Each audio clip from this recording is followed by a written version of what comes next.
दोस्तों, मैं विपिन यादव जनता जनार्दन से यूपी का नगीना यानी कि चंद्रशेखर आजाद, बिल्कुल सही बोला मैंने, जो कि नगीना कॉन्स्टिट्यूंसी से लगभग 1.5 लाख से ज्यादा वोटों से जीते हैं। उन्होंने बीजेपी के कैंडिडेट को हराया। अभी 2019 का विश्लेषण करूं तो उसमें बीएसपी ने लगभग इतने ही वोट लिए थे, 5.5 लाख से ज्यादा वोट, और लगभग 1.5 लाख से भी ज्यादा बीजेपी के यशवंत को हराया था। अभी 2019 का विश्लेषण करने जा तमाम जितने बड़े बड़े तुर्रम खान, सिकंदर, पता नहीं कितने एनालिसिस करने वाले और जो न्यूज एनालिसिस करते हैं, जो इलेक्शन एनालिसिस करते हैं, बड़े बड़े सर्वे एनालिसिस करते हैं, उनके लिए मैं बोल रहा हूं, किसी ने सोचा था चंद्रशेखर इस सीट से जीतेगा? बिल्कुल नहीं सोचा था। यहां तक कि 2-3 महीना पहले बोलो तो चंद्रशेखर को खुद को नहीं पता होगा कि मैं सांसद बन रहा हूं। और कहीं ना कहीं बड़ी तादाद में बीएसपी का जो वोटर है, मैं उसको देता हूं नाम डीएम यानी कि दलित मुस्लिम, पूरा का पूरा शिफ्ट हो गया चंद्रशेखर की पार्टी में। आजाद समाज पार्टी को बहुत बड़ी उपलब्धि मानता हूं, जिसकी मैन पावर नहीं था, जिनका बूथ तक कार्यकर्ता नहीं था, बूथ लेवल से लेके मंडल तक भी कोई ऐसे बात नहीं थी, और बड़ी कॉन्स्टिट्यूएंसी होती है। और आप सोचो किस तरह से उन्होंने काम किया होगा। तो नाम वोटों से चला और वोटों का परिवर्तन इतना जबरदस्त हुआ कि पूरा का पूरा शिफ्ट हो गया। मतलब देखो, बीएसपी जो 5.5 लाख से अधिक वोट मिले थे, तो 2024 में भाई 5.5 लाख छोड़ो, 5 लाख छोड़ो, 13,000 वोट मिले। इतना बड़ा डिफरेंस, इतना बड़ा गैप बड़ा मुश्किल हो गया है। इतना बड़ा टर्न आउट हो गया कि किसी राजनेता हो, युवा नेता है, वो उसके यूपी में बड़ी धाकड़ मतलब मजबूत पकड़ है। मैं भी सहारनपुर के इलाके 2017, 18, 19 में काफी छान मारे थे।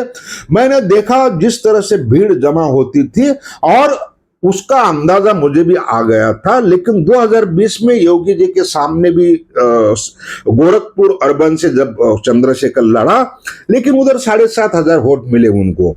लेकिन इसका अंदाजा किसी को नहीं था कि इस लोकसभा में इतने भारी पैमाने से, बड़ी अंतर से वोट जीत के जाएंगे। इतना डीएम जो फैक्टर है, दलित मुस्लिम बिल्कुल शिफ्ट हो गए हैं।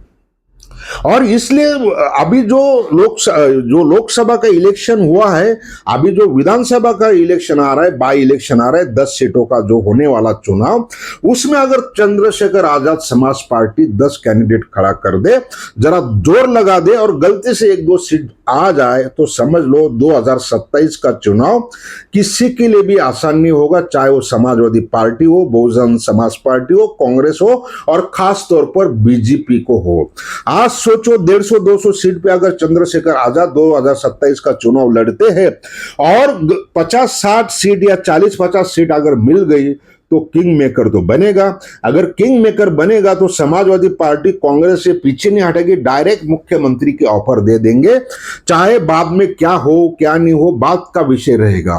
तो समझो किसी ने नहीं सोचा था कब क्या हो जाए, कैसा हो जाए। ये राजनीति है, और राजनीति का विश्लेषण मैं भी करता हूं, बहुत समय से करता हूं, देखता हूं, जाता हूं, पढ़ता हूं, एनालिसिस भी करता हूं। सारी चीज देख के मैं बता रहा हूं। जो भी राजनेता रहे हैं, चाहे आप 80 से मायावती जी को ले लो या काशीराम जी को ले लो, जिन्होंने पार्टी फाउंडेट किया है, इतनी आसानी से सांसद या तो विधायक नहीं बनते जितनी आसानी से चंद्रशेखर बन गए। अगर ये सारी चीज सही जा रही है, सही दिशा में जा रही है, डीएम फैक्टर का बड़ा जबरदस्त प्रभाव है। जितने मैंने सीट बोली 140-50 सीट, तो डीएम फैक्टर बहुत थे, और उसमें से ओबीसी कुछ सीटें जरा मतलब कुछ परसेंटेज आ जाए, तो चंद्रशेखर जरूर किंग मेकर बन जाएगा, जरूर उसके रास्ते साफ हो जाएंगे। और बीएसपी के लिए इतनी मुसीबत इसलिए हुई दोस्तों, मैं जितने भी सीट समाजवादी पार्टी ने जीते हैं, कांग्रेस ने जीती है, अगर आप गौर करेंगे तो उसमें साफ पता चलता है, साफ झलकता है, बीएसपी का जो वोटर है बड़े पैमाने पे वो कांग्रेस या समाजवादी में शिफ्ट हो गया और बीएसपी को जहां पे 2 लाख मिलना है वहां पे 10,000 20,000।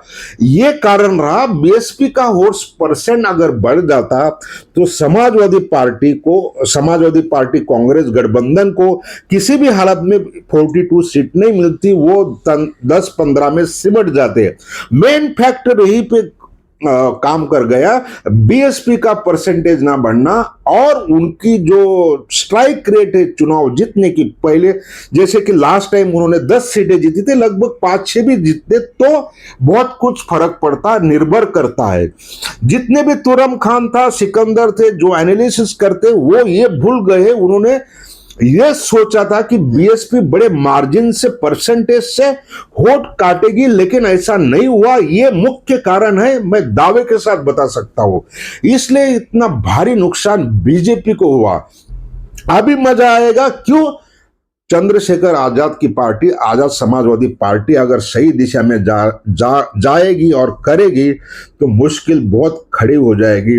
और कौन सोचता है कब क्या हो जाएगा, लेकिन जब क्या हो जाएगा, क्यों होगा और अगर होगा तो वीडियो हमेशा याद रखा जाएगा कि मैंने क्या बोला था। ये याद रखने वाली बात है। यूपी का नगीना चंद्रशेखर आजाद। इस विश्लेषण के साथ मैं अपना विश्लेषण खत्म करता हूं और लाइक शेयर नहीं बनेगा, बात नहीं बनेगी।